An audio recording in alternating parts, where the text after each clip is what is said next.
Eu, como infectologista, sempre aprendi que o nosso sistema imunológico, uma das principais funções dele é exatamente ter um mecanismo para se defender de agentes agressores, como vírus, bactérias, parasitas, fungos. E isso de fato acontece, então a gente tem essa resposta imune, né? A gente ativa tanto a imunidade celular, humoral, algum tipo de imunidade. Só que chega uma hora que a infecção acaba e essa agressão, vamos dizer, essa defesa, ela tem que parar. E para isso você precisa de um outro tipo de resposta que vai frear essa resposta imune, porque você já conseguiu controlar aquela infecção, exatamente para você não ficar tendo uma resposta imune contra as suas próprias células e, eventualmente, podendo desencadear algumas doenças autoimunes. Por que eu estou contando toda essa história complicada?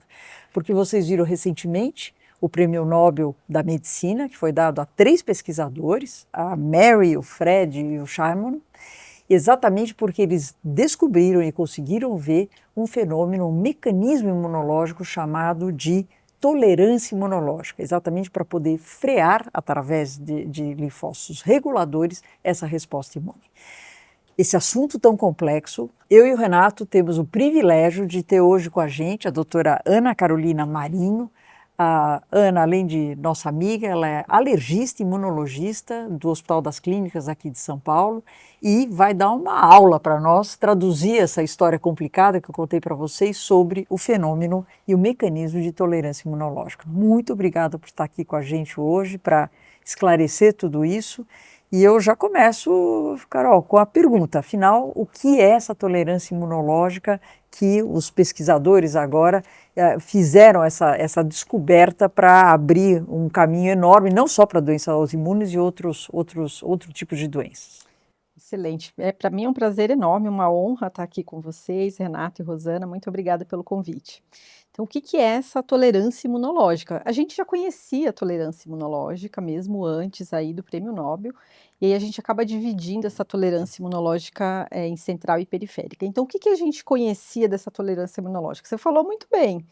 Mais ou menos, é. Essa tolerância é justamente quando o nosso sistema imunológico ele já cumpriu o papel dele ali no combate a alguma infecção, a um vírus, uma bactéria ou a algo estranho, existe um certo controle, e aí a gente chama essas células, esses linfócitos, isso começa lá no timo, né, que é aquele órgão que a gente conhece, aí está logo ali acima do coração, e lá no timo, o nosso sistema imunológico é super esperto, ele já começa a diferenciar esses linfócitos que são autorreativos, que não servem muito para a gente.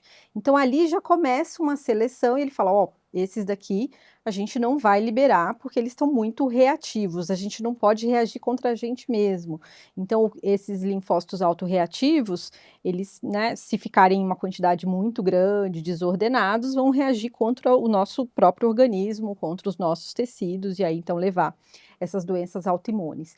Então essa regulação, essa tolerância começa aí com esse nosso sistema imunológico sinalizando que na hora que passou toda aquela inflamação, as células elas têm que, ou elas vão morrer, aqueles linfócitos que sobraram ou que são muito reativos, ou eles vão se transformar alguns vão se transformar nessas células T regulatórias. Então isso a gente Que é o já tal do sabia. T-reg que todo mundo estava falando, do T-regulation, Exatamente. né? Então isso a gente já sabia lá no timo, já existia essa seleção natural. Olha, você está autorreativo, então essa célula vai ser sinalizada, ela vai morrer e as outras vão para o sangue periférico aí para ter as suas ações. O que acontece agora é que a gente descobriu que isso não está só restrito ao timo. Então, o nosso sistema imunológico, né, periférico, órgãos periféricos, eles também têm esses linfócitos reguladores, eles também estão nessa periferia, para evitar que o sistema imunológico ataque seu próprio organismo. Uma coisa super interessante é que logo no primeiro ano de vida, e a criança ela é exposta a muitos agentes que são diferentes para ela, os vírus, as bactérias, e aí ela começa a responder e desenvolver o sistema imunológico, mas alimento também é algo estranho para a gente. E a gente aprende a tolerar os alimentos ou tudo que é novo ali na primeira infância. Então, esse mecanismo de tolerância é para que a gente não reaja para coisas que são próprias nossas ou coisas que deveriam ser naturais, por exemplo, como alimentos. né? Então, entendendo mais ou menos o papel dessa tolerância aí no começo da vida. Falando em começo da vida, Ana, seja muito bem-vindo ao nosso podcast, um prazer ter você aqui no R3K. A gente, como pediatra, sabe que o tamanho do timo, né, o timo, um órgão importante na infância, ele vai diminuindo com o passar do tempo. E aí outros órgãos acabam assumindo um pouco dessa modulação da nossa resposta imune para esses quadros, assim. Então, duas perguntinhas. Primeiro, isso tem a ver com os mecanismos de alergia ou não tem nada a ver? Por exemplo, a resposta exagerada ou não organizada, não modulada por esses linfócitos, é o princípio da reação alérgica ou não? Só para quem está nos ouvindo entender a diferença de reação alérgica e de modulação. Quando você tem um descontrole dessa resposta a um antígeno qualquer, ou uma substância estranha que você chama de um indivíduo que é alérgico a alguma substância, isso passa por aí também? Excelente, Renato, passa sim. A gente tem ouvido falar, né, nos últimos dias, muito da autoimunidade, né, das doenças autoimunes, que eu acho que é o principal exemplo que a gente tem desse descontrole, desse desbalanço das regulatórias é a autoimunidade, quando lúpus, artrite reumatoide, outras doenças autoimunes. Mas vai muito mais além, vai, por exemplo, as doenças alérgicas, né? Então você falou super bem. A doença alérgica, ela é um descontrole que passa por essa falta de regulação adequadamente. Tem outras características importantes, mas hoje a gente já sabe que na asma, na dermatite atópica, por exemplo, na alergia alimentar, a gente tem o papel das células T reguladoras aí, influenciando que o indivíduo reaja exageradamente, por exemplo, a um alimento. Claro. Né, e seja alérgico ao alimento. E aí por isso que a gente fala dessa tolerância aí nos primeiros anos de vida, que são super importantes para essas coisas que são próprias nossas, né. E voltando lá ao que deu a origem ao Prêmio Nobel, a gente sabe que são três pesquisadores, 2 trabalhando nos Estados Unidos, um no Japão. O pesquisador do Japão, né, evidencia esse mecanismo mais modulador na periferia, e os americanos têm a ver com uma mudança genética, certo? Então, eu queria também que você comentasse isso. Então, nós estamos falando de um lado do sistema imune, do T regulador, mas também tem um componente genético que eventualmente pode... Um gene envolvido Daí eu já nisso, te né? pergunto se isso tem ou não a ver o que a gente vê, né? No sentido de que famílias de alérgicos serão, né, têm uma tendência maior, ou mesmo para as doenças autoimunes, eventualmente, se tem a ver esse fator genético. Então, eu queria que você falasse dos outros 2 autores que eles estavam em paralelo fazendo as mesmas pesquisas e o que eles acharam. Excelente. O pesquisador japonês, lá na década de 70, ele já conseguiu, então, identificar que existem esses linfócitos T. Então, a gente tem o linfócito T helper, que é o que vai ajudar no combate à infecção, o CD8, que é o citotóxico, que também vai ajudar a combater a infecção, e aí a gente tem esse T regulador, que vai conseguir modular essa reação desses outros aqui. Então, o que o pesquisador japonês fez foi conseguir dar uma cara, um fenótipo que a gente chama, e falar: olha, essa célula que eu estou vendo aqui na periferia, que ajuda a regular e controlar essa inflamação, o nome dela é CD3, CD4 e o FOXP3. Então, ele conseguiu dar um nome e caracterizar essa Treg na periferia. Isso já foi um grande avanço. E aí, mais para frente, então, com o conhecimento já do pesquisador japonês, do Shimon, os pesquisadores americanos continuaram aquela linha de pesquisa, mas falando assim, opa, identificaram então o gene FOXP3, e esse gene, ele regula então para cima ou para baixo, né? Então ele modula essa resposta imunológica, e a falta desse gene, ou um erro, um defeito genético em relação a esse gene, pode levar a doenças autoimunes. Então, a gente tem uma doença autoimune que é muito emblemática na pediatria, na neonatologia, que é o IPEX, por exemplo. Uma criança que já nasce com muitas doenças autoimunes, com quadro gastrointestinal importante, justamente porque ela não tem essa regulação, esse freio das Tregs. Então, a gente já sabe que além do gene ajudar a modular várias doenças autoimunes, né, está implicado em várias doenças autoimunes e também doenças alérgicas, imunodeficiência e câncer, a falta dele pode levar a uma doença genética específica. E aí daí a importância, então, de conhecer todo esse mecanismo, né, juntar a célula com o papel da genética aí nesse reconhecimento. Essas descobertas, né, Carol? Eu acho que quando a gente fala de de um mecanismo genético, um mecanismo imune sendo desvendado, abre uma perspectiva aí, talvez, de terapias que a gente pode... Para onde você acha que a gente vai caminhar na prática, né? Que implicações clínicas a gente vai poder utilizar essas descobertas? Nas doenças autoimunes, nas doenças alérgicas, em transplantes, em câncer. Onde você acha que a gente caminha, vamos dizer, com mais rapidez, ou onde você vislumbra um horizonte terapêutico aí de mudanças de classe de medicamentos ou de terapias diferentes? Eu acho que é muito interessante, né? Até quando a gente entende aí o prêmio Nobel, a gente já tem mais de décadas de estudo. Então, a partir dessas descobertas lá atrás, desde a década de 90, os anos 2000, isso já as implicações terapêuticas já começaram a acontecer. Então, a gente já tem alguns medicamentos, alguns imunobiológicos, por exemplo, para controle de determinadas doenças autoimunes que tem esse alvo específico Os aí anticorpos nas monoclonais. Treg, exatamente, os anticorpos monoclonais, por exemplo, para algumas doenças autoimunes, psoríase, a própria dermatite atópica e vai. E com esse conhecimento agregado, tanto da alteração genética, com esse conhecimento mais aprofundado da tolerância periférica, dentro das doenças autoimunes, isso amplia bastante o leque de tratamento para várias delas, né, artrite reumatoide, psoríase, doença neurológica, autoimune, e aí vai. Pensando em transplantes, né, o que todo mundo gostaria é que o indivíduo que fosse transplantado não precisasse ficar tomando imunossupressor para o resto da vida. Claro. E aí, se você consegue modular essa resposta imunológica para que essas células T regulatórias consigam ter um papel ali de regular e não deixar acontecer a rejeição, isso vai mudar o cenário, sem dúvida nenhuma, dos transplantes, né? Dentro da oncologia nem se fala, né, e aí a gente tem ali o tumor, o câncer, ele engana as células T regulatórias ali em volta dele para que o sistema imunológico não enxergue que ele está crescendo. Então hoje qual a perspectiva de tratamento para os cânceres? É justamente agir nessas células T regulatórias ali, inibir essas células T regulatórias que o câncer, que o tumor, que as células cancerígenas estão enganando, para que o nosso sistema imunológico consiga enxergar o câncer e então combater e destruir aquelas células cancerígenas. Para alergia, então, né, a gente tinha na prática já alguns tratamentos, como indução de tolerância ao leite, por exemplo, para crianças com alergia à proteína do leite de vaca, por exemplo.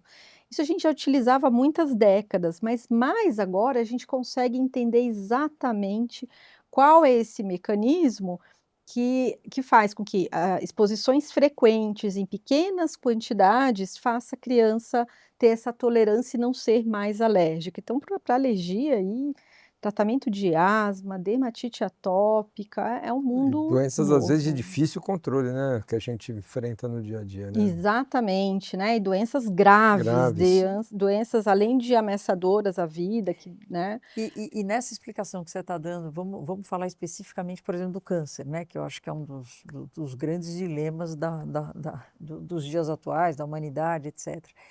Você acha que isso seriam tratamentos mais customizados, conforme, então, cada paciente com essas descobertas todas teria um tratamento específico, ou seria mais ligado ao tipo de câncer? Então, assim, seria um tratamento que depende do tipo das células que estão lá, ou depende também da parte do indivíduo? Hoje a oncologia ela já é muito focada Isso, com a terapia-alvo e aí baseada, na alteração genética daquele próprio tumor, né, então certo. de acordo então um câncer de pulmão ele não é um câncer não é o mesmo câncer de pulmão para todo mundo, e aí a Uhum. gente tem terapias de acordo com a alteração genética para aquele tipo de tumor. Eu acredito que essas terapias vão estar mais voltadas para os tipos de câncer e para as mutações que esses cânceres, que esses tipos de tumores vão levar. E aí a terapia-alvo vai ser, mais específica, destinada ao tipo de câncer. Mas, ao mesmo tempo, isso é muito individualizado, né, então numa corte de indivíduos com o mesmo tipo de câncer, eu posso ter um inibidor, uma imunoterapia mais específica para um que seja melhor para o outro, dependendo da idade, de comorbidades, do background genético e outras alterações. Olha, isso é um campo que a gente provavelmente vai ver no futuro, né? O avanço das terapias para câncer na última década foram impressionantes, né? A gente tinha prognósticos de câncer de pulmão, de melanomas, que não tinha nenhuma perspectiva de tratamento. Hoje a gente aumenta a chance de cura de muitos desses tumores graças a essas descobertas das imunoterapias, né? Que eu acho que aí para frente também vai ser um caminho mais amplo. Mas eu queria voltar um pouquinho nas doenças alérgicas, porque talvez seja as mais frequentes, onde quem está nos escutando aqui tem alguém na família alérgico, ou é alérgico, ou tem uma rinite, ou tem uma asma na família, ou uma dermatite atópica na pediatria, alergia alimentar. É o que não falta, né? A gente vem aumentando o diagnóstico, né?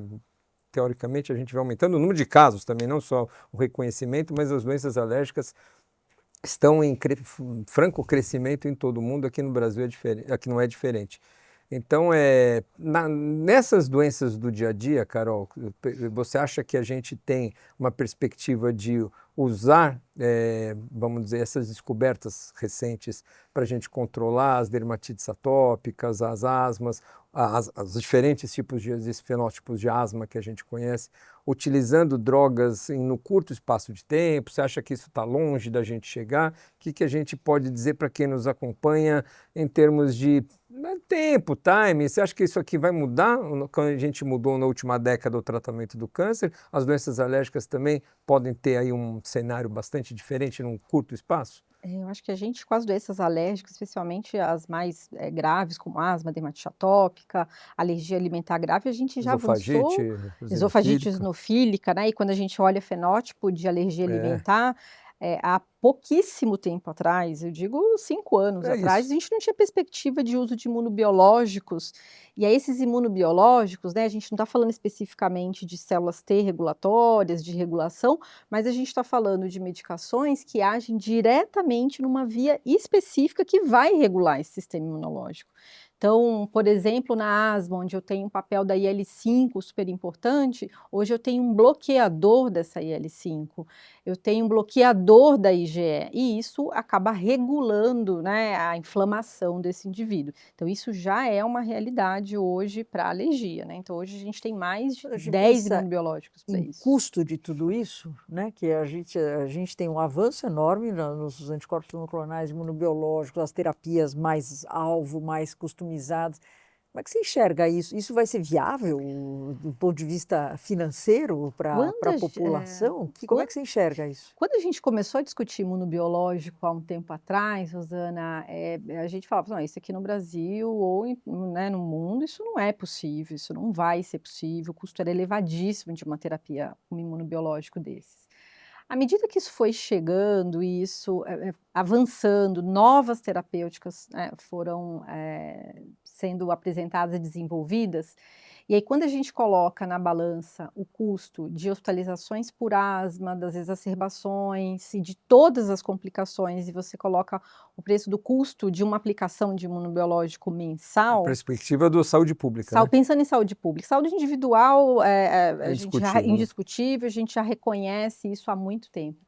Mas hoje, para a saúde pública, a gente já tem imunobiológicos específicos para asma, por exemplo, dermatite atópica, No SUS. que no SUS, que era um cenário que a gente não imaginava há pouco tempo. Então, eu acho que isso em larga Vai, escala, e quando a gente começa a colocar isso em todos os custos diretos e indiretos, mesmo para a saúde pública, a gente vai vendo que isso vai valer a pena, e já está valendo a pena, senão o SUS não teria incorporado aí. Eu vou fazer uma pergunta que, obviamente, nos interessa, e todos que estão nos ouvindo também interessa.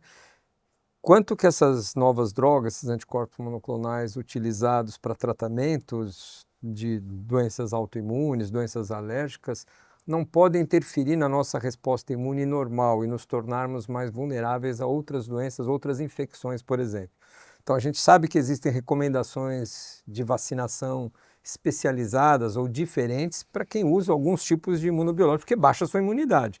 Ou seja, a gente consegue ser tão específico de combater uma dessas doenças alérgicas ou autoimunes sem prejudicar nossa resposta imune natural para essas infecções, ou a gente vai sempre colocar de alguma maneira em risco esses pacientes para algumas outras condições? É desejável que a gente tenha um imunobiológico tão específico que ele consiga controlar aquela inflamação sem repercutir nas outras células do sistema imunológico. Para as doenças autoimunes, dentro da oncologia, hoje a gente tem uma grande parte desses imunobiológicos específicos, eles acabam tendo uma repercussão no sistema imunológico. Então, por exemplo, um anti-CD20 pode acabar depletando linfócitos B, e aí esse anti-CD20 ele vai ser usado na oncologia, no lúpus, na artrite reumatoide, e o paciente vai ficar mais vulnerável à infecção. Então, a gente sempre fala de vacinação e tal.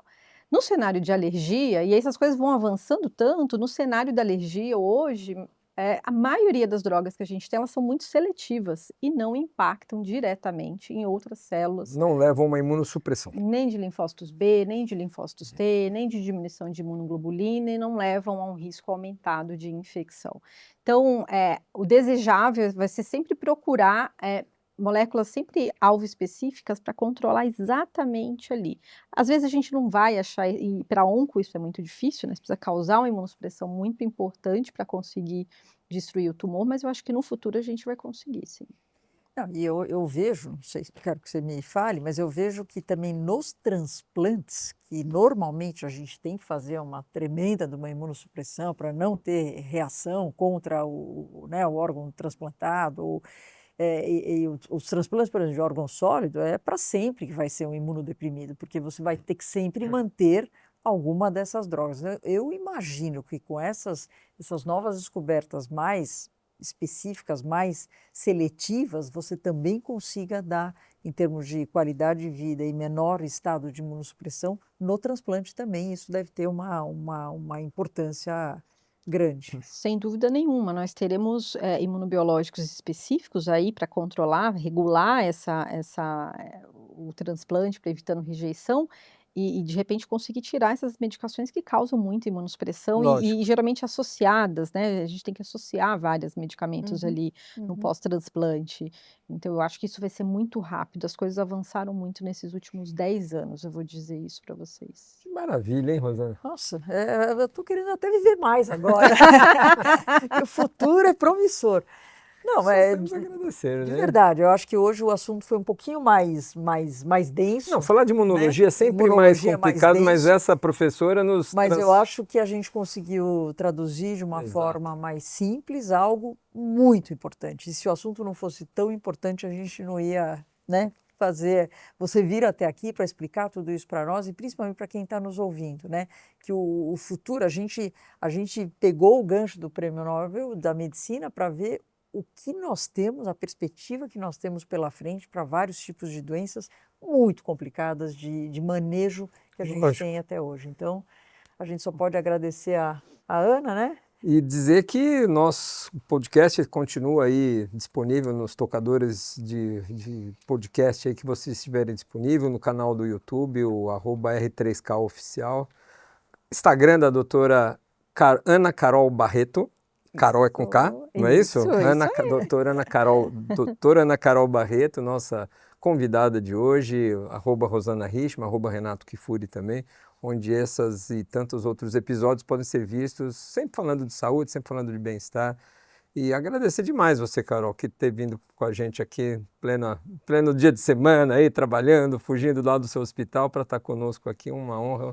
A gente já te admirava muito, cada vez mais. Obrigado por estar sempre conosco. Imagina, eu que agradeço muito, muito honrada por estar aqui e falando de imunologia, né? Tema denso. Tema denso. Mas foi um prazer, obrigada, gente. Obrigado, gente. Até a próxima.